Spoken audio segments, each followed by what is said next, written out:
let me just say something at the outset about the way question one was formulated.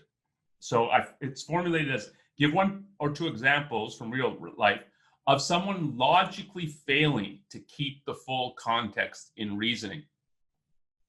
Ayn Rand often puts it as people are dropping the context.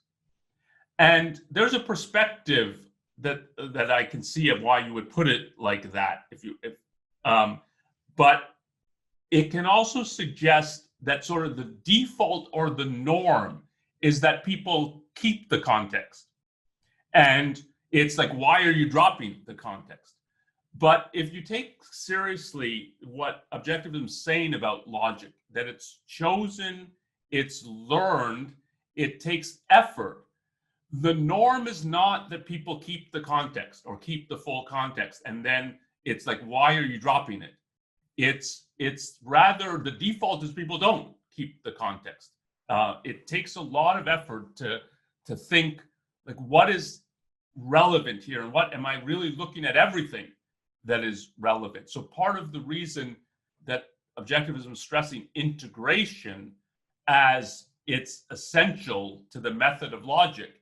This is what integration is about. It's about thinking, am I really looking at everything that's relevant, everything that I know about that's relevant to the issue that I'm thinking about, the conclusion that I'm trying to draw, and that's what is required to be logical. If you put it as dropping the context or you're failing to keep it, that is you're failing to keep it. It presupposes that there's some effort that you're trying to do it, but the effort doesn't succeed. So I want to just, because that's so part of the whole perspective in objectivism, both for its epistemology and for its ethics. It's the pursuit of a positive. And the positive takes work. It's difficult. It's not your default have it, and then like, why did you lose it? Why did you let it go? Why did you drop it? The default is you don't have it.